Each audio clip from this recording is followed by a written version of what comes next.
நாளுக்கு நாள் அதிகரித்து வரும் பகடிவதை பிரச்சினை.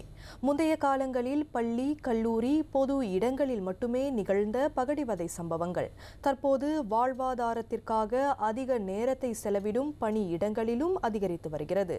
குறிப்பாக வெளிப்படையான செயல்களை விட நேர்மறையான அணுகுமுறைகள் மற்றும் வார்த்தை பயன்பாடுகளின் மூலம் ஏற்படும் பணியிட பகடிவதை ஒருவரின் மனநலனை மட்டுமின்றி பணி திறனிலும் பல்வேறு தாக்கத்தை ஏற்படுத்துவதாக கூறுகின்றார் மருத்துவ உளவியலாளர் திலாஷினி ஷிபிகா ராம்குமார்.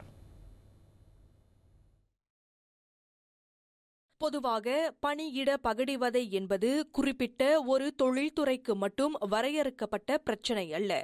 மாறாக பல்வேறு துறைகளிலும் பணியிடங்களிலும் வெவ்வேறு வடிவங்களில் இது நிகழ்ந்து கொண்டிருப்பதாக திலாஷினி ஷிபிகா கூறினார். பணியிட பகடிவதை குறித்த விழிப்புணர்வு பணியாளர்களிடையே ஓரளவு காணப்பட்டாலும் அதனை எதிர்கொள்வதற்கும் முறையாக தெரிவிப்பதற்கும் அதிலிருந்து தங்களை தற்காத்துக் கொள்வதற்கும் போதிய தெளிவு பலரிடம் இருப்பதில்லை என்று அவர் தெரிவித்தார். பேசிக்லி ஒரு பர்சனை இன்டிமிடேட்டடாக ஃபீல் பண்ணுற மாதிரி என்வாயர்மெண்ட் க்ரியேட் பண்ணுறது தான் புல்லிங். ஸோ இது ஆஃபீஸில் மட்டும் நடக்கிறது இல்லை. இப்போ வர காலத்தில் எல்லாரும் மோஸ்ட்லி வீட்லேருந்து வேலை செய்கிறாங்க, ரைட்? ஸோ இப்போ ரிமோட் ஒர்க் மெசேஜிங் மூலியமாக கூட நடக்கலாம், இல்லை மின்னஞ்சல் மூலியமாக கூட நடக்கலாம். ஸோ பொதுவாக அந்த விழிப்புணர்வு அதிகமாக இருக்குது தவிர அந்த நடக்கிற விதம் கொஞ்சம் காம்ப்ளெக்ஸாக மாறிடுச்சு.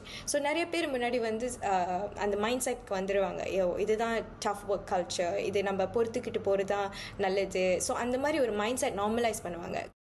ஒரு நிறுவனம் அல்லது துறையில் கடைபிடிக்கப்படும் பணியிட கலாச்சாரம், நிர்வாக அணுகுமுறை மற்றும் சக பணியாளர்கள் இடையிலான உறவுகள் ஆகியவற்றை பொறுத்தே பணியிட பகடிவதை நிகழ்வதாகவும் இது நிறுவனத்தின் அளவை பொறுத்தது அல்ல என்றும் அவர் தெளிவுபடுத்தினார்.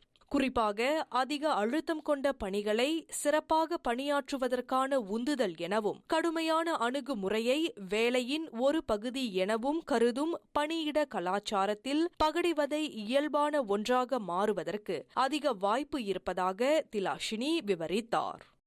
ஒரு சில இண்டஸ்ட்ரியில் தான் இது அதிகமாக நடக்குதுன்னு சொல்ல முடியாது. ஆனால் ஒரு ஹை கம்பேட்டிட்டிவ் இல்லை ஹை ப்ரெஷரான என்வாயர்மெண்ட்டில் நடக்க இது சான்ஸ் அதிகமாக இருக்குது. குறிப்பாக சீனியர் ஜூனியர்னு இருக்காங்களே, இந்த அதிகார படிநிலையில் இருக்கிறவங்களுக்கு, இல்லை கடுமையாக வேலை செய்கிறவங்களுக்கு, இல்லை பெர்ஃபார்மன்ஸ்க்கு ரொம்ப ப்ரெஷராக இருக்கிற இண்டஸ்ட்ரீஸில் இந்த ரிஸ்க் அதிகமாக இருக்குது. ஸோ என்ன இண்டஸ்ட்ரிங்கிறத விட அந்த ஒர்க் பிளேஸ் கல்ச்சர் தான் ரொம்ப முக்கியம். ஸோ ஒரு பர்சனுக்கு அந்த கண்ட்ரோல், அந்த சப்போர்ட் குறைவாக இருக்கும் போது அவங்களுக்கு பாதுகாப்பாக ஃபீல் பண்ணாது. இதனிடையே பணியிட பகடிவதையின் தாக்கம் பணியிடத்துடன் முடிவடைவதில்லை.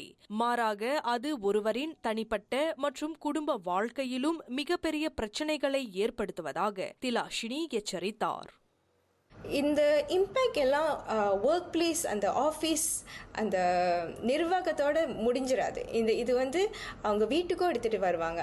அதனால அவங்களோட ஃபேமிலி, அவங்க சுற்றி இருக்கிறவங்க, இல்லை அந்த ரிலேஷன்ஷிப்பும் ரொம்ப பாதிக்கும். பேசிக்லி அவங்களோட அன்றாட வாழ்க்கை, முழுமையாக அவங்களோட வாழ்க்கை தரமே ரொம்ப பாதிக்கப்பட வாய்ப்பு இருக்குது. தற்போது பணியாளர்களை அதிகம் அச்சுறுத்தும் பணியிட பகடிவதை குறித்து பர்னாமா செய்திகள் தொடர்பு கொண்ட போது திலாஷினி ஷிபிகா அத்தகவல்களை பகிர்ந்து கொண்டார்.